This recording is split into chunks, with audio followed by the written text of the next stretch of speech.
Hi, everybody. Welcome to since we have done one of the videos, we've been very focused on releasing new tools for members. So you've seen a bunch of them hit the website. We've also got one update coming to the mutual fund compare tab, which we think is going to really improve it. We should be releasing that in the next few days or sometime this week. So stay tuned for that release. And you can expect more and more of these tools to come in. So appreciate your feedback as you guys use it to let us know how we can make them even better for you guys. So with that, why don't we kick into the video for today?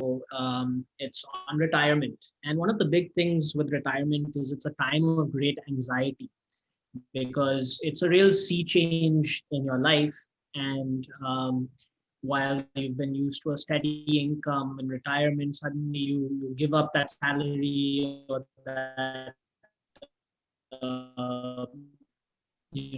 business income that you've been used to. Tell you how to battle that anxiety and how to realize you can retire with confidence if you spend a little bit of time focused on your personal finances.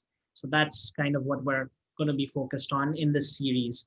And as we migrate to future episodes of this series, please give us feedback on what are the burning topics you want us to explore. So we already got a few suggestions for future episodes in this series. So we'll definitely incorporate those. This is really about you guys and the members. We want this to be helpful for you all. So let us know what topics you'd like us to cover. So what we're trying to do here more specifically is that we're trying to show you that you actually do have a lot more control than you think in retirement. And the way we're planning to do this in the series is we're trying to first give you an understanding of the mechanics of retirement. What happens when you retire? What changes in your life? And as a result, what should change in your personal finances? And we're trying to get you comfortable analyzing your own finances and introducing you to using your own spreadsheets to monitor your finances. So we'll have a mix of Excel, math, mechanics, and principles and tips on how to retire successfully.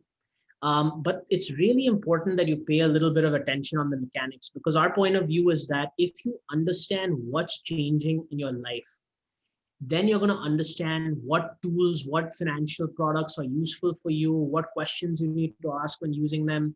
But if you're simply just following the tips and recommendations without understanding why they're useful, then if something changes, you're not going to be able to change. So it's really important that you, in our point of view, really follow the mechanics also of what we're talking about. So that's why we're kind of taking a mixed approach here. Another note, any Excel documents that we reference in these series are going to be also uploaded on the website in the learn section. So you'll be able to download them in case you want to see how we did the formulas and all those kind of things. So the big thing that I want to just stress again is that when we go through times of uncertainty and anxiety, the best antidote is knowledge and understanding. If you can bring back a little structure in your life, that's going to help you lead a retirement with confidence. And so that's kind of what we're trying to impart here. Okay, so what are the benefits of this approach? So if you have knowledge and understanding, then you're going to know exactly how your corpus is going to fund your life. You're going to understand how any changes that occur in your life are going to modify your finances and what you're going to need to do to adjust. If you don't know what's going on, chances are you're going to live your life way too conservatively. You're going to be scared, you're going to underspend and underenjoy. But if you have understanding of the mechanics and how secure your finances are, you're going to be able to get the most out of retirement. You're going to be able to avoid surprises, and you're going to be able to optimize your financial health. So what are we going to cover today? First, we're going to start with what retirement is and means. Basic stuff so we understand the mechanics again. Then I'm going to introduce you to the power of Excel to answer seemingly very difficult questions. And we're going to talk about some high-level principles that are derived from that Excel work. And we're going to explore these more in detail through the rest of the series. And then we're going to conclude with a vision of where we'd like to reach at the end of the series. So that's on the agenda for today.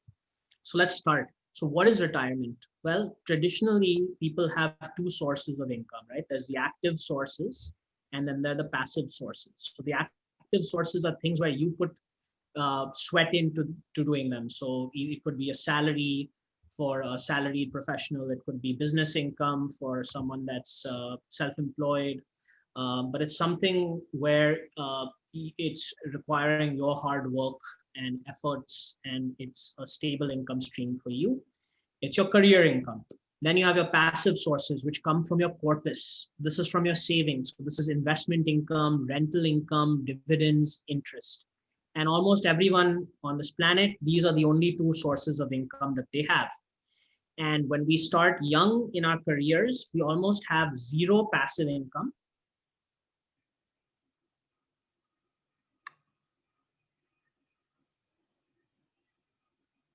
Sorry, am I muted? Sorry, I got muted for a second. What? I accidentally muted you. Continue. Yeah. So when you start your career, you have almost no passive income. Why? Because you don't have a corpus, you don't have savings, you're building your corpus. And most of your income is coming from active sources. But that changes as you save, you start building that corpus, your investment income starts becoming more and more of your income that you're seeing in your life. So anyway, as we age, we tend to see more passive income come in. So retirement is basically when we reach a point where we say, you know what, I'm ready to retire. I'm not going to have any more active income. I'm going to focus on my passive income, right? And that's going to sustain my life from here on out. So that functionally is what retirement is. So what are the key variables that determine how we retire and how safe we feel and how our financial health is? So first is, how large is your corpus? How much have you saved? Because that's the raw material that's going to get you the passive income. The larger your corpus, the larger the opportunity to get passive income is. The second factor is, what is your expected return? What are you investing that passive income in? How much are you expecting to generate as return on your corpus? So you can have a very large corpus, but if it's sitting in FDs, you may not have a lot of passive income, right? So there are two factors that determine how much income replacement you're going to get. One is the size of your corpus, and the second is how you're investing that and your expected return. The third key variable is, how much do you need to sustain your lifestyle, the lifestyle that you want to sustain in your retirement? So what are your expenses? The next factor is, how long do you expect to need to fund? So now with advancements in healthcare and all, most of us can look forward to a very long and healthy life, right? So, but that also means our corpus needs to fund a longer and longer period of time. So that's another key variable that we need to think about. What is the rate of inflation? So some of you have seen our prior videos. If you've not, you may not know what inflation really is, but inflation basically means that over time, the purchasing power of our money tends to go down. Prices tend to rise, in other words. So you probably remember, if you look back in your life, the price of a book has maybe doubled or tripled, right? That's the power of inflation. So the same amount of money today is going to buy you less and less in the future. So we also need to think about that. How much is our corpus going to be able to buy us in real terms once we adjust for rising prices? And do you plan to leave a legacy for your children, etc.? That's another factor that needs to be factored into the planning. So obviously, if we have a higher return expectation, then you require a lower corpus because you're investing it with higher returns and profit. If you have lower expenses, you need a lower corpus. If you need to fund for a shorter time, you can have a lower corpus. And if you don't plan to leave an inheritance, you can have a lower corpus. On the flip side, if you have a lower return expectation, you need a bigger corpus. You have higher expenses, you need a bigger corpus. You need to fund for a longer time, you need a higher corpus. And if you plan to leave an inheritance, you need a larger corpus. So that's kind of the key variables that we need to think about when we start thinking about the mathematics of retirement and what matters in planning and how we run the numbers for ourselves. So now that we have a basic understanding of the mechanics of retirement, we've thought about some of the key variables, can we actually try and answer a basic question? So the question is, I'm 65, retiring today, want to understand how much I can spend in retirement without running into trouble. So let's see if we can try to answer this question using Excel. So by the way, I'm going to use Excel in these classes, but if you don't have Excel, you can always use Open Office, which is free. It's offered through Google, and a lot of the formulas are going to work without any adjustment. So that's a great tool for someone that doesn't have Microsoft Excel. I'm just used to Microsoft Excel, so that's what I'm going to use in this class. But you can use Open Office, and it should work with very little adjustment. So I'm just going to bring up the calculations. So you're going to be amazed. I mean, this sounds like a very difficult calculation to run, right? Because look at the number of variables that we need to adjust for when we answer this question. We need to deal with all of these topics, right? And it becomes so simple in Excel to actually do this. So here I'll show you and walk you through how easy it is to answer this question. So I'm 65 years old. Let's say that I want to plan my retirement in the event that I live till 90. So I want to plan for 25 years of retirement. And I have a corpus of 1.5 crores. Okay. Let's just say that that's my corpus. Now I'm trying to figure out how much I can spend without exhausting my corpus.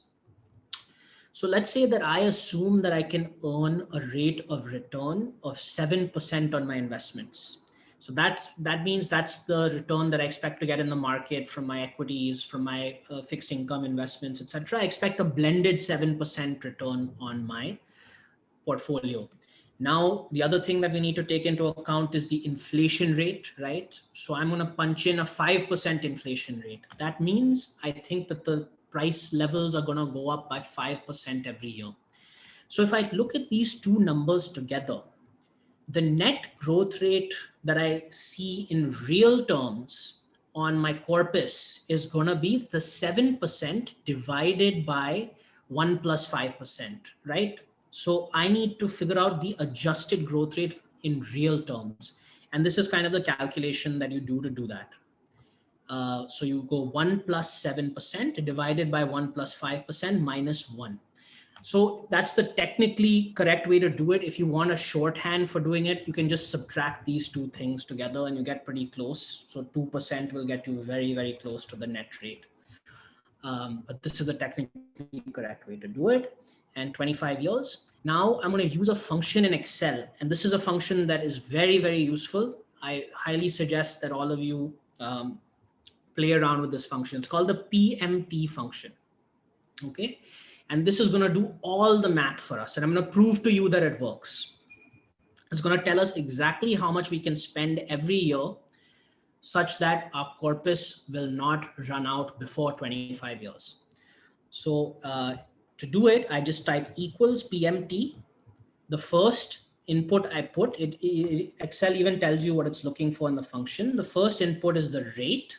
So the rate I'm going to plug in is that net rate. So the rate of return adjusted for inflation. So the 1.9%. I'm going to put in number of periods. That's how many years. So that's 25 years. I'm going to put in then the present value, which is going to be the corpus amount, 150. So 1.5 crores. And that's it. Then I hit enter and I get my answer. I can spend 7.6 lakhs a year in today's money on average for 25 years, and my corpus will not run out. So I'm going to post this Excel on the website so you can see the PMT formula and see how I did it. But all that complicated math is just one line in Excel. So this is a formula that I really recommend that you try out, and just you can use Google if you get stuck on how to make it work, or you can look at the file that we're going to upload to the website. But this does all the hard work for us, and I'll show you that it actually works. So here on this tab, I've actually modeled it out. I've looked at 25 years here. So years 1 through 25. I've got my corpus amount here. My corpus is increasing by the return, and decreasing by my annual expenses every year, adjusted for inflation. And I've got my end of period corpus here. So you can see that at 25 years, it hits exactly 0.0. So this math is correct. Assuming a 7.6 lakh expense rate in real terms, our corpus exhausts in 25 years. So now we know the answer. If I have a 1.5 crore corpus, I'm expecting a 7% rate of return. I expect inflation to be 5%, and I want it to last for 25 years. I can spend 7.6 lakhs a year, and I should be okay, right? And so this is a very quick example of how powerful Excel can be. So you may be asking, like, how do I know what these numbers are, right? I mean, who knows what their rate of return is going to be? Who knows what the inflation rate is going to be? And that's right. We don't know for precision, we don't know for certain. So when you do these numbers, you want to be a little careful and run them at different rates. So the power of Excel is, we can say, you know what, let's say that I think the inflation rate would be 3%. Then it looks like I can spend 9.5 lakhs a year, right? So you can play around with the numbers to see how sensitive it is to different assumptions that you make. So that's why Excel is a really useful tool for you as you plan your financial health. So the PMT function is really, really useful. But what about the flip question? Let's say that I want to sustain a lifestyle of 10 lakhs per annum. I need to decide when I'll have enough money to retire. How large a corpus do I require to save up before I can retire? So to answer this question, we use something called the present value formula. So we use the PMT formula to answer the first question. And to answer the second question, we use something called the present value formula. So you can access it in Excel by just typing equals PV. So here are my inputs in yellow. I want an annual expense of 10 lakhs per annum. In real terms, inflation will go above this, right? So I want to be able to spend 10 lakhs in today's money every year. The rate of return I expect on my portfolio, let's say again, is 7%.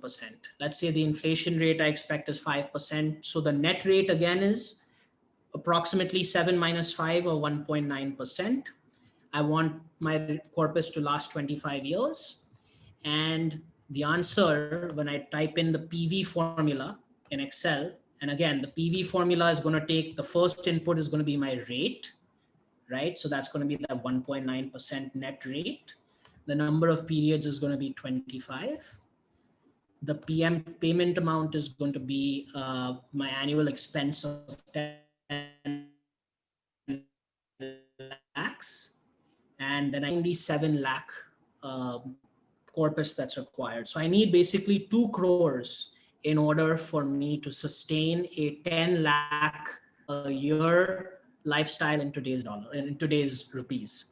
So this is really powerful. And again, if I want to change my assumptions, I say, you know what, 10 lakhs is not enough. I want 12 lakhs a year. Okay, that means I need a 2.4 crore portfolio. So you can play around with these assumptions and see the impact that it has on the numbers.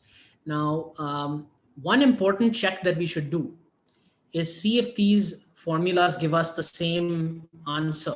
So if I say 7.6 crores, 7.6 lakhs of annual expense, I should get about 100, and that's exactly, these are really, really powerful formulas. It may take you a little bit of time to familiarize yourself with it. Download the Excel sheets that we upload, see how I'm doing it. If you have questions, write into us, we'll respond. I know it's a lot to absorb all these formulas just in one shot. So you're going to want to download them and play around with it. But this shows you how powerful Excel can be. And that's going to be a common theme that we reference in these sessions, is how much you can do in Excel to make yourself confident that you're secure and safe in retirement. So what are the limitations of the analysis that we just did? Well, we had to answer some pretty tough assumptions, right? Who knows what the market return is going to be? Maybe it'll be 7%, maybe it'll be 3%, maybe it'll be 14%, right? who knows what the inflation rate will be? It's averaged around 4-5%, but some years is 7%, some years is 3%, some years is 0%, right? Maybe I live 25 years, maybe I live 30 years, maybe I'll only live 10 years. So whenever we're dealing with the future, there are going to be areas where we're going to have to make guesses about what the most likely outcome is. And the best way to not get caught by surprise is to recognize that you could be wrong about these assumptions and to see the impact of it in the numbers. So again, if we go back to this analysis, right? So this says I can spend 7.6 lakhs a year, right? But let's say that I'm not feeling very confident about my rate of return. Let's say that maybe I think, I don't know, maybe the markets are too expensive now. So maybe I'm investing at a wrong time. So maybe I think the return will only be 6%. What does that do? Okay, then I can only spend 6.8 lakhs in today's money, right? So now I'm playing around with the numbers to get a sense of how much I should actually spend, right? You always want to play around with the numbers to say, okay, even though this says I can spend 7.6 lakhs, if I'm not feeling too confident, then maybe I'll spend only 6.5 lakhs, right? So that's how you kind of deal with the fact that you're making guesses about the future. You have to make guesses, otherwise you can't make heads or tails of anything. But you can play around with the numbers to see, to make sure you're leaving yourself some buffer. The other thing is our analysis is missing out on complexities. So what about one-time expenses? What if I have a huge surgery that needs to be paid for? What about leaving an inheritance? What about taxation on my return? Right? We're missing out all these complexities. We'll build them in future classes when we deal with some of these topics. And I'll show you how you can adjust this analysis to include all of these things as well. So these are all great topics, and we're going to gradually make our analysis more and more complicated. So I really, really recommend before our next class, which will probably be in 2 weeks, download the Excel that we did today, play around with it, make sure you're comfortable with it, make sure you understand how the formula is working, because every class we're going to add on to this Excel stuff and make it even more useful, but also more complicated. So make sure you stay on top of it. Okay, enough math for today. Phew, that was hard work going through those formulas. Now, what I want to do is focus on the principles that the math informs us on. So like I said, our focus is going to be on understanding the mechanics and the math, and then realizing, okay, what does that math imply for some key guiding principles we can use to guide our lives. So, okay, the first one is principle number 1 that we can derive from the work that we've done so far. Staying on top of your expenses is critical during retirement. Why is that? So let's look at those key variables that we factored into our analysis, and let's ask ourselves a simple question. Which one of these do we control 100%? How large is your corpus? Well, we don't really control this. Once we're retired, our corpus is our corpus. We can't magically double our corpus overnight, right? So we don't control that. What is our expected return? We don't really control that. The market is going to give us the return that it's going to give us, right? And if we happen to invest well, then we're going to do better. And if we happen to invest poorly, we're going to do worse. But we don't control that expected return. We can't just magically say, I want a 10% return, so I'm going to get a 10% return. How long do you expect to need to fund? We certainly don't control this. You may live 25 years, you may live 35 years, you may live 40 years, right? You don't know. So we don't control that either. What is the rate of inflation? We don't control that either. That's determined by the economy at large. So the only two things we really control is, do you plan to leave an inheritance? Sure, okay, we can choose to do this or not. But by far the most important thing that we control is what are our expenses. This is the main thing that we have at our disposal to toggle up and down depending on how our financial health is. This is why it's really important to stay on top of your expenses. This doesn't mean don't spend. It means don't waste, and make sure you're spending in line with the size of your corpus, right? Given your present circumstances, which you can answer through doing the Excel work that we talked about earlier. So that's kind of why expense management is so important in retirement. Okay, so now the second principle, aim to add stability to your financial life. Why? Well, we talked about how you have a lack of steady income, right? And the lack of steady income and the uncertainty around a lot of these assumptions means that if there are products that help us add a steady stream of income into our lives, they are very good products for us. And we will like those products much more than someone who's younger, who's beginning their career, that doesn't need that stability. So when you're retired, things like annuities, higher fixed income allocations, dividend stocks are more valuable to you because they provide you that steady cash flow. And that's why people recommend for retired people that you look at products like these, right? They may not give you as high a return, but they give you stability and cash flow. So we're going to study these further in the series, but I just wanted to explain at a high level why people say these are good products for the retired set of people. Okay, principle number 3, volatility is more harmful when you are retired. Why is this? So what is volatility? First of all, volatility is when prices move up and down in large swings. So if you have a stock that goes up 20% one day, down 15% the next day, up 5% the next day, that's a very volatile stock. It means the price is very, very erratic. And when you're retired, you don't like stocks like this. Why? Well, because we covered that the way we fund our expenses in retirement is through our corpus. If our corpus is invested in volatile stocks, we're not going to have something called holding power. Holding power means I have the ability to wait and not sell a stock if it goes down 15%.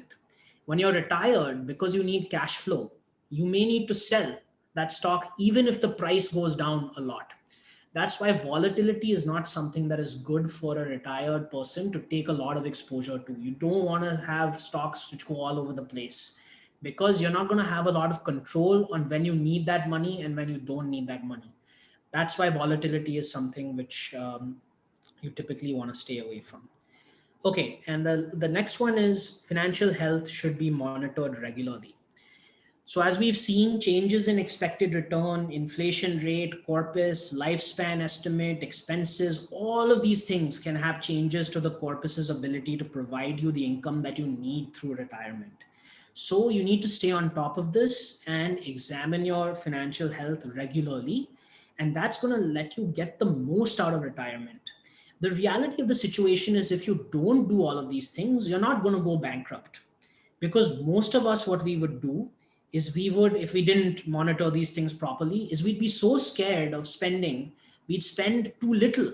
So the biggest risk here is not that you will become insolvent. The biggest risk here is that you may not get the most out of your retirement. You may be too scared to take that trip to see your son in the US, you know, when actually you can afford it. If you looked at the numbers, you probably could afford it, but you didn't look at the numbers. So that's why we need to monitor our financial health regularly, so that we can spend as much as we can to enjoy our retirement and still meet our goals of financial stability. So we're going to also focus a lot in this series about how to monitor, when to monitor, how frequently to do it, etc., etc. So some perspective. So this may seem really scary and daunting to you if you've really not focused on your personal finances up until this point, etc., etc. But the reality is that prior to retirement, you are probably devoting maybe 40 hours or more to your job and career or business, and maybe even zero a week to your personal finances, right? But the reality is, now you've freed up a lot of time for yourself, and successful monitoring of your personal finances will probably only require a couple hours a week at max, and it's going to give you a lot of confidence and a lot of sort of knowledge that you understand what's going on in your personal health. So really recommend, and it's great that you guys are joining us for these series. Really recommend that you focus on it to get the most out of retirement, because it is a scary period. It's a big transition time for a lot of people, and it doesn't need to be scary if you just understand the tools that you have to make sure everything's on track. Okay, so with that, we're going to conclude for today. And I know I threw a lot at you guys. Let us know what you liked about today, what you didn't like about today, what you want to hear about in the future, and we'll incorporate your feedback in the following sessions. But great, thanks for joining us for the first session on retirement. With that, I'll open it up for Q&A. So actually, Sahil, there are no questions so far. Okay. So maybe we will just wrap it up today, and we look forward to the next session next Sunday. Anita's really recommend that you guys download them and go through them. So Anita, where can they find them? Under the Learn tab on videos. Next to the video, I'll also place the Excel next to it. Anything highlighted in yellow is a field that you input. Anything not highlighted in yellow is a calculation. So you can see the formula in the calculation to see how it's working. And write in with any questions on if you don't understand the formulas or anything. Yeah. Okay, there's just one comment. I liked the simple 2 sheets, which can help answer such important questions. Thank you. Yeah, no, it's tremendous, guys. I think the power of Excel to answer difficult questions is unparalleled. I mean, it's really a great tool, and that I'm really going to try and bring that out in this series, how you can use Excel to demystify this whole process. Okay, great. So shall we conclude, Anita? Yeah. Okay, great. Thank you.